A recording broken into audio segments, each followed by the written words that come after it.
What up, YouTube? Gonna do the final on my 80th anniversary D-Day, 80th anniversary group build hosted by Charlie Mack. I've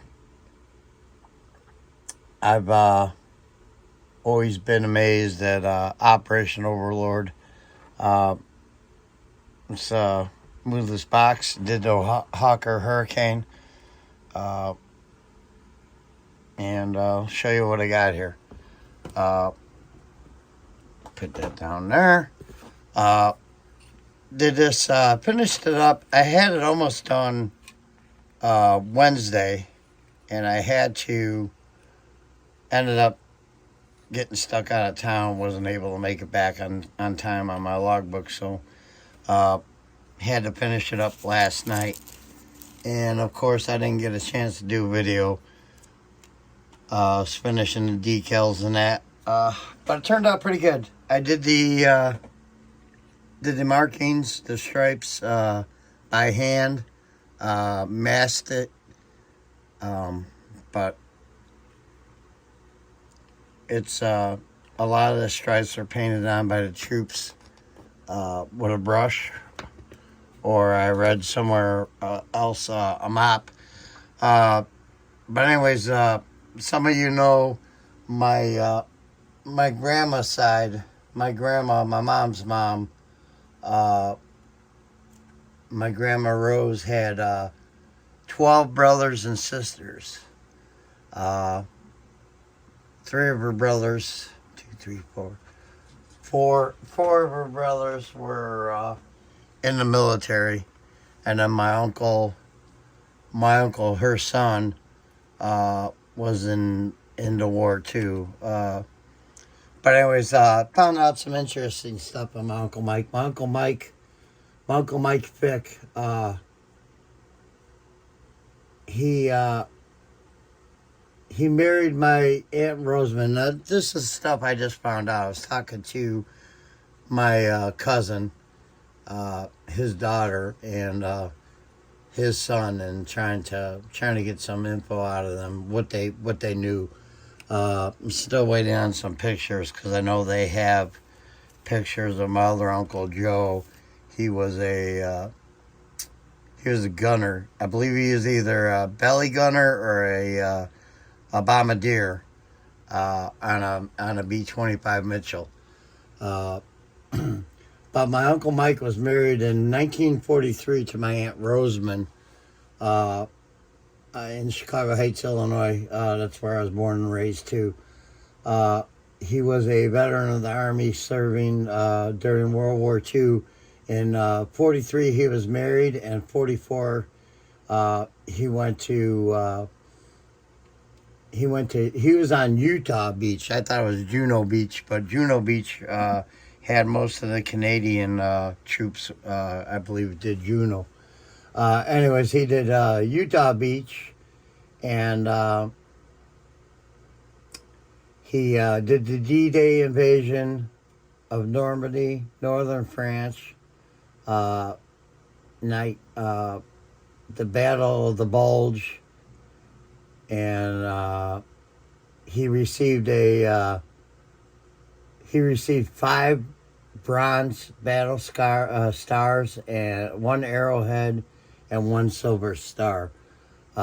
He died in, I believe he died in 15. I'm looking at his obituary.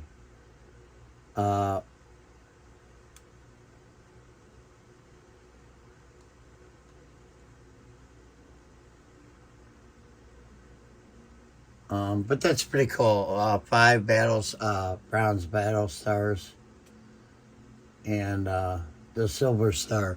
And my Uncle Joe, my grandmother's other brother. My Uncle Joe was a bombardier on a B-25 Mitchell. I'm not sure the plane name, if it had a name on it. I'm sure it did. I'm waiting to get more info on that. And the funny thing about all my uncles is my grandmother's side, most of her sisters and brothers lived over 100, and I'm like, God, I hope I don't live over 100. But really interesting. I went to see what Saving Private Ryan with my Uncle Joe, my Uncle Ted, and my Uncle Mike. And for those of you that don't know, my Uncle Ted, which is my grandmother's other brother, he was the first wave on an amphibious vehicle to hit Omaha Beach, and they had cleared. His guys were actually saved by a plane, a P-51, I believe. He made it over. They cleared a turret on the beach, and they made it in. He was in a foxhole. 6 other guys were in there, and mortar round hit the foxhole. My uncle was the only one out of 6 to survive.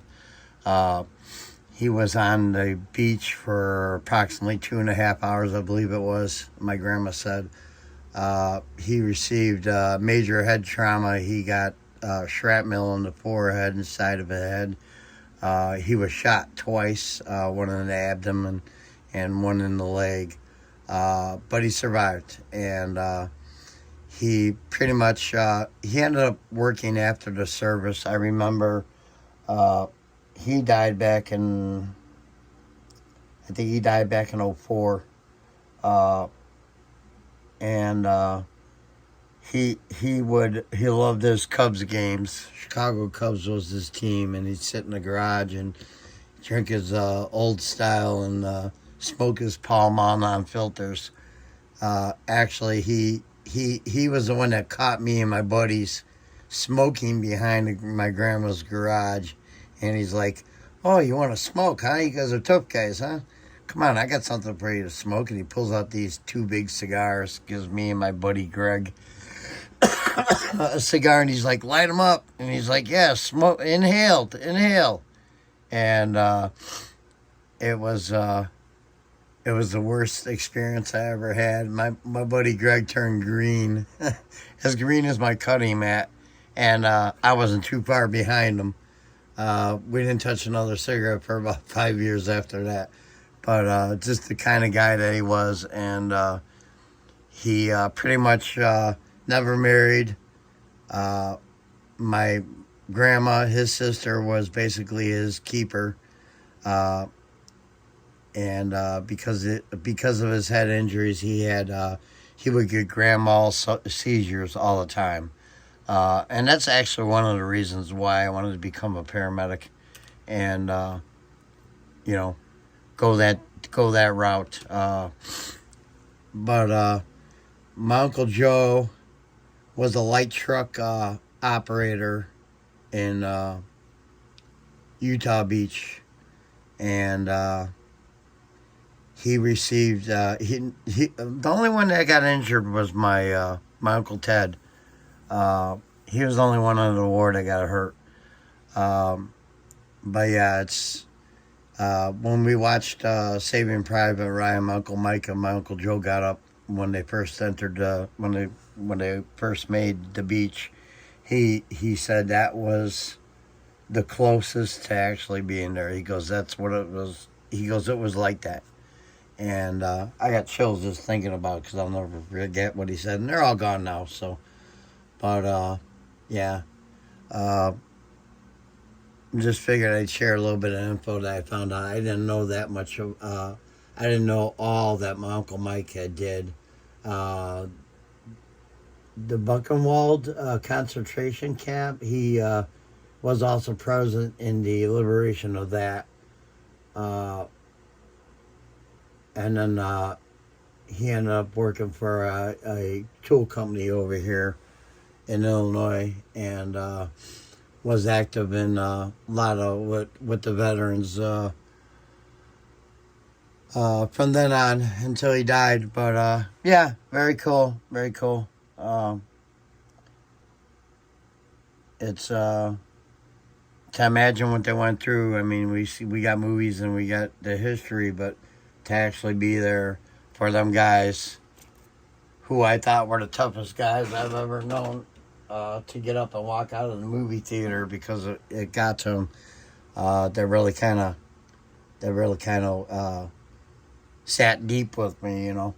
And then my other two uncles, my godfather who married my aunt, my mom's sister. He's my godfather. My Uncle Jim is still alive. He's the only one that's really alive out of that side of the family.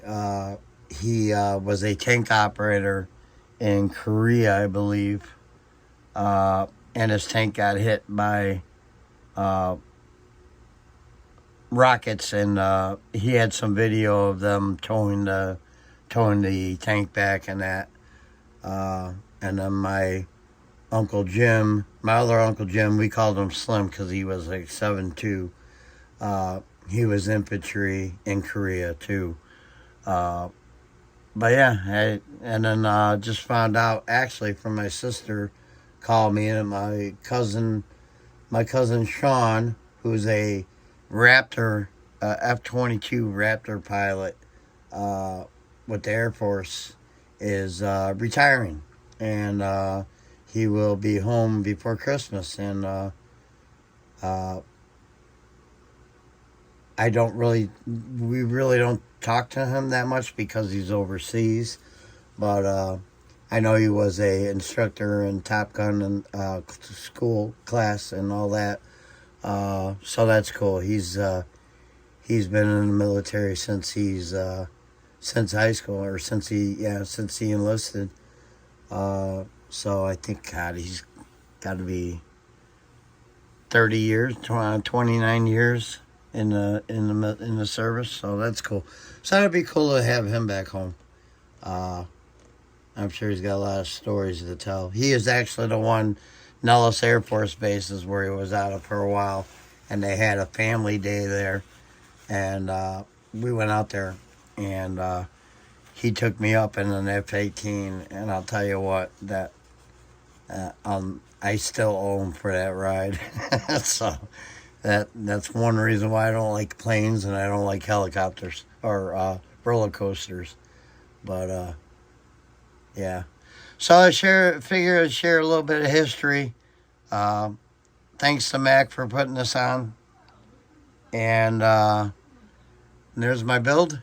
We're going to clear it here shortly. I put the decals on last night, and oh, I got them crooked there. Figure that. Now, on the back here, I didn't know if a lot of them I see just the roundels and no other numbers back there, but I just put the decals on there. I didn't cut them. So we just left it as it is. And albeit I got a ferret laying at the door waiting to come in here, so thanks again to Mac, and God bless our troops and the sacrifices that they made, and to my family, of course. My uncles were heroes, and that's cool. So, all right, guys, I'm out. Have a good weekend. We're going to go see if we can blow up a race car engine tomorrow. Have fun, and I'm out.